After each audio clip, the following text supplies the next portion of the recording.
CTV they're a league pass team, if you know what I mean, for the foreseeable future here. All right, so with that out of the way, let's back up for a second because we have to talk about the other giant question marks hanging over the NBA season comes out of this finals. In Games 5 and Game 6, we saw the Golden State Warriors, two of their big three go down. And I said to you, man, thank God that series ended when it did because Steph Curry was going to break a hip if it went to Game 7.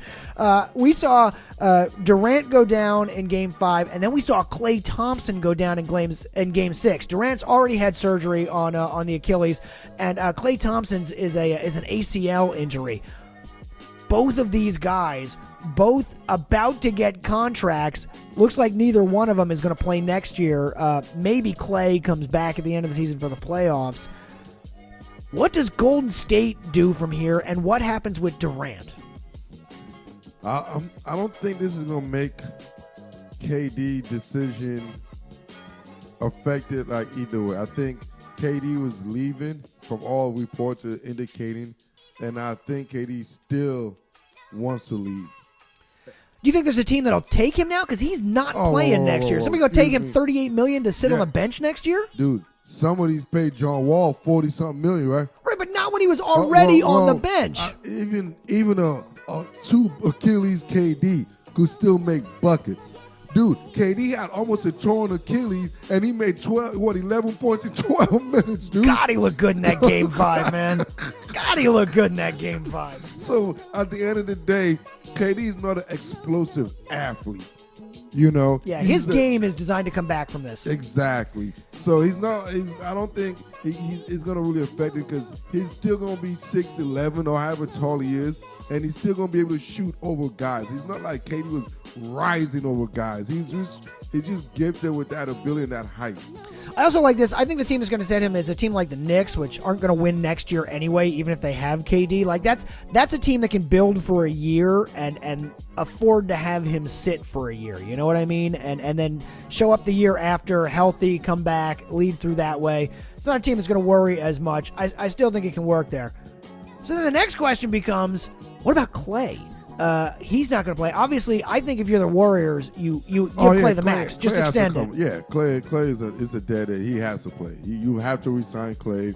You don't even waste that time. I think they already mentioned he is priority numero uno bullseye. And that's one of the other indications I feel like KD's gone because the organization, Golden State, came out and said that numerous times that we indicated in this show that Klay Thompson is number one priority. He's a priority. Mm-hmm. So next year, before we get into the rest of the offseason, then next year, this sets up Golden State to be Steph and Draymond and maybe Iggy, right? Has he got another year in his contract? And then the Pips. You know what I mean? Like, are they out of the discussion? What does that team do? Should they chase a star? Should they get a rental for a year? What does Golden State do? Golden State is they're still gonna be a good team. They're gonna be a playoff team, but they're not gonna be a scary team. Nobody's gonna be scared of them.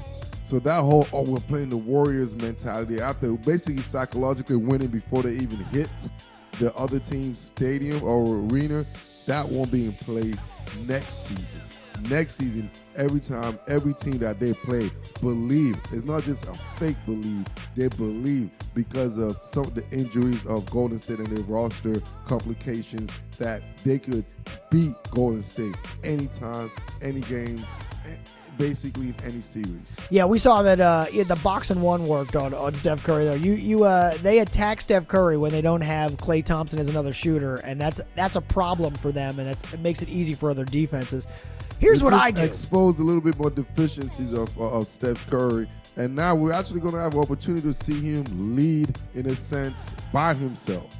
Here's what I do if I'm the Warriors. I give Steph the year off. I give Draymond the year off. I may not necessarily tank, but this is a year where you go, listen, we've just played 100 straight games in 5 consecutive years for 5 trips to the finals. You know what? Rest your legs, man. Next year is the load management year for the Warriors. We'll be back the year after. We'll come back and get it. You know what? If we're the 7th seed, if we're the 8th seed, if we miss the playoffs, LeBron looked like he had a fucking blast this May and June. You know what I mean? Like that dude relaxed for the first time in 8 years. Let Steph relax for a year. Come back and hit it hard. That's a sad way to open a new stadium too, man. Well, that's the problem. Is there? They're moving. You know, we said, "What's where do the Warriors go from here?" I'll tell you where they go. They go to San Francisco. Yeah, you don't want to do that's that where they go over from there. here. You know, those guys in Silicon Valley are used to winning. They don't want to go show their faces in a place that lose, man. So we got a couple big questions here hanging out over the off season that are going to get answered here. I want your takes on these before we go. LA, the Lakers are obviously not done. We don't know when this trade's going to go through yet. If it goes through on the 6th of July or if it goes through at the end of July, it affects their cap space by like $8 million. Like they have a max slot at the end. They don't in the beginning. That said, this is a team that, you know, salary cap doesn't matter. They can pay a luxury tax. This is LA. They can go from there. They also, guys can take less money in LA because they know there's going to be extra ways to make up some cash in that city, you know, especially if you're